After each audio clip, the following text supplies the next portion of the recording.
Buenas noches, mi nombre es Esther Juliana Duque Cuyos y les voy a hablar sobre la masacre de los bananeros. Fue una masacre de los trabajadores de la empresa estadounidense de banano United Fruit Company a manos del ejército colombiano que se produjo entre el 5 y el 6 de diciembre de 1928 en el municipio de Ciénaga Magdalena. Un número indefinido de trabajadores murieron después de que el gobierno decidiera dar por terminada una huelga que duró un mes, liderada por el Sindicato de Trabajadores que buscaban garantizar las mejores condiciones de trabajo.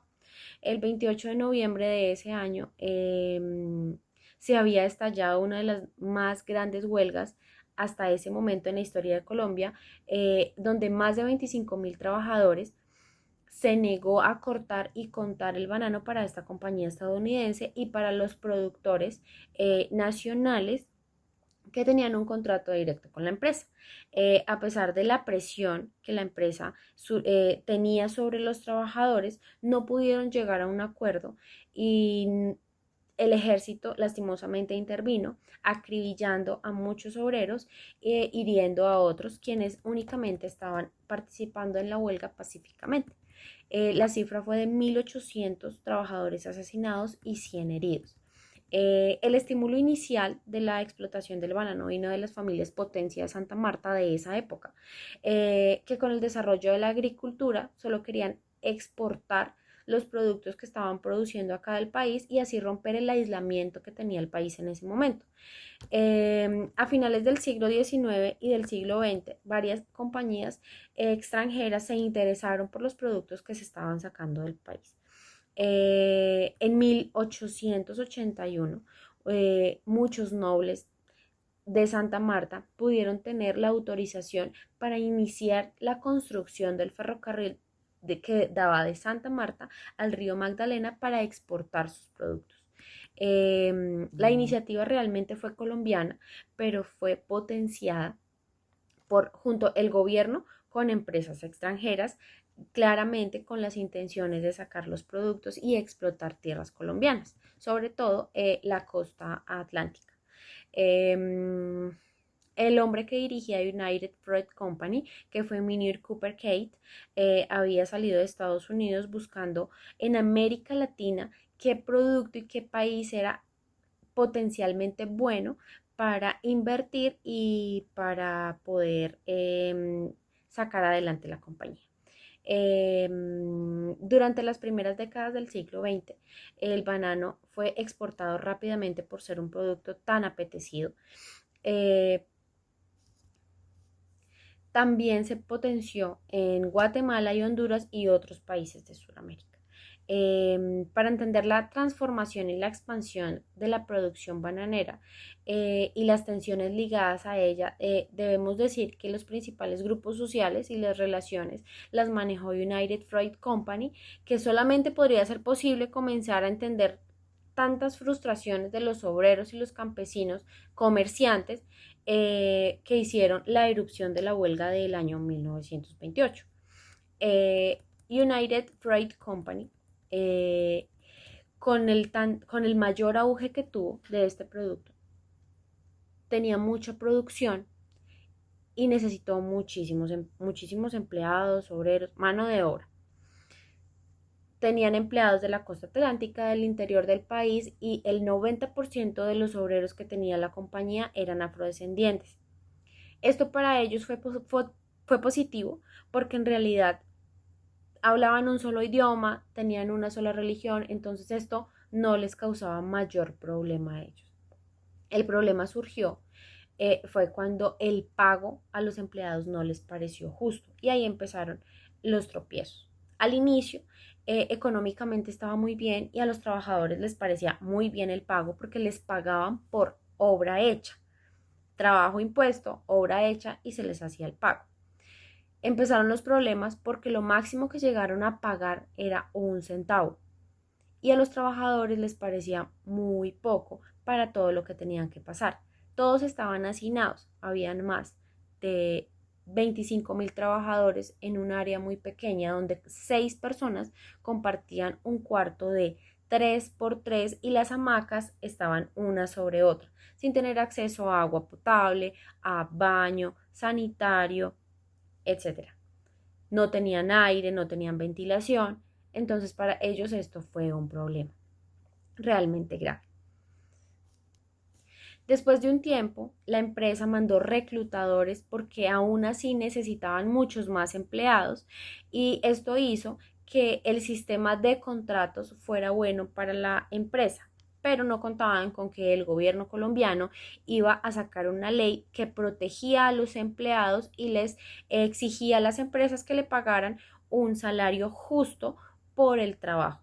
Les tenían que pagar quincenal o mensual, ya no era obra hecha, sino quincenal y mensual.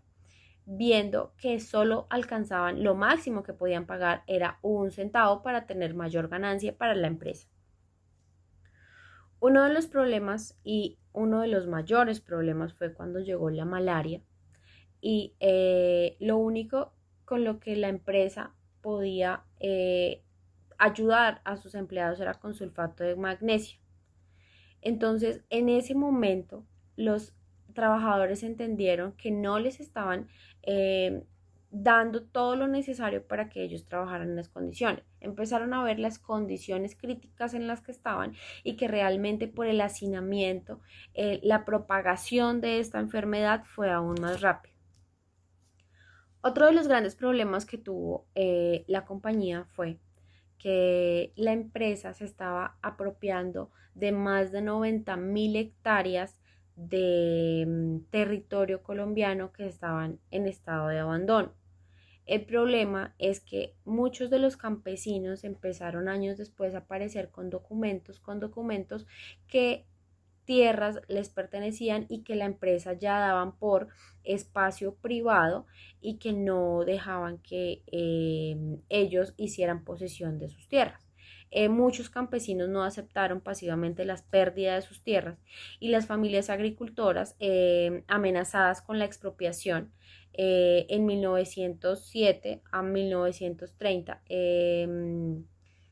se dirigió una multitud en la petición de autoridades de Bogotá para que pudieran devolverle sus tierras. Esta masacre ocurrió en 1928. Si podemos ver, los campesinos empezaron desde 1907 a ver que sus tierras estaban en manos de una compañía extranjera y que no les permitían explotarlas.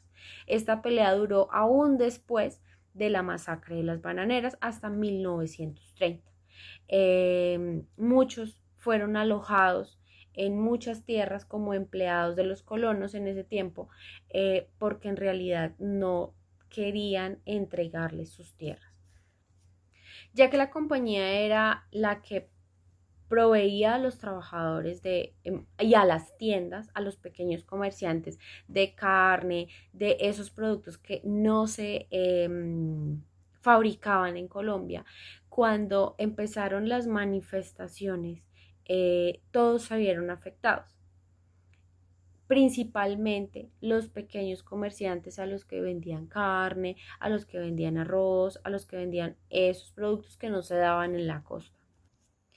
Cuando el gobierno hizo presión sobre las condiciones de los trabajadores por los contratos y el salario que dignamente se les debía pagar en esa época, la empresa legalmente no le dio la lista real de los trabajadores que tenía. Entonces muchos empezaron a ganar mucho menos salario del que realmente merecían. Entonces los contratos de ellos automáticamente se anularon o desaparecieron para que el gobierno no viera qué número real era de trabajadores a los que debían tener bajo un contrato legal. En ese tiempo el gobierno se hizo a un lado, se tapó los ojos con las injusticias que estaban ocurriendo con los trabajadores, ya que esta compañía estadounidense ingresaba tanto dinero al país. Pero cuando los grandes agricultores dijeron no más, el gobierno decidió actuar no de la mejor manera, sino neutralizando a los protestantes pacíficos y no a la compañía que estaba haciendo tantos estragos contra los campesinos, agricultores y obreros de la compañía. La crisis llegó cuando en el año 1927 llegó un huracán y destruyó eh, 13 millones de matas de banano cerca del Magdalena y 6 millones de pesos en pérdidas, que en ese tiempo era muchísimo dinero. Y los cultivadores solicitaron préstamos para poder sacar adelante toda esta pérdida que habían tenido. Como la única potencia que había en ese momento era esta compañía, le solicitaron a el gobierno poder llegar al el banco agrario en ese tiempo a esta zona para poder tener préstamos, porque su salario no era suficiente para como rellenar toda la pérdida que habrían tenido durante este huracán. Mientras aumentaba la hostilidad de los cultivadores hacia la compañía por no tener como las armas y los suficientes recursos para poder subsistir, se caía a pedazos la autoridad política que se establecía, ya que se empezaban a armar las peleas entre liberales y conservadores, ya que el gobierno era conservador y el pueblo era liberal. Entonces eran dos guerras en medio de una. Y en realidad esto afectó muchísimo al país. Eh, en ese tiempo, eh, digo y estoy segura, desde mi punto de vista, que eh, la guerra que hubo entre el gobierno, liberales y conservadores, pudo afectar muchísimo más como el auge y el empuje para que se produjera la masacre de las bananeras, ya que el pueblo estaba peleando por sus derechos básicos mínimos y el gobierno solo quería más dinero. Tengamos en cuenta que en ese momento el gobierno era conservador y el pueblo liberal. Ya en el año 1928 se creó la nueva cooperativa de productores colombianos de banano, que ya solamente eran cultivadores de banano de aquí, de Colombia. Ya empezaron a destruir y a bajar de donde estaba a la compañía estadounidense United Fruit Company. Los liberales culpaban a esta compañía estadounidense y el gobierno, que era conservador, culpaba a los campesinos, a los cultivadores, porque esta empresa ya no tenía el mismo auge de antes. En ese tiempo los principales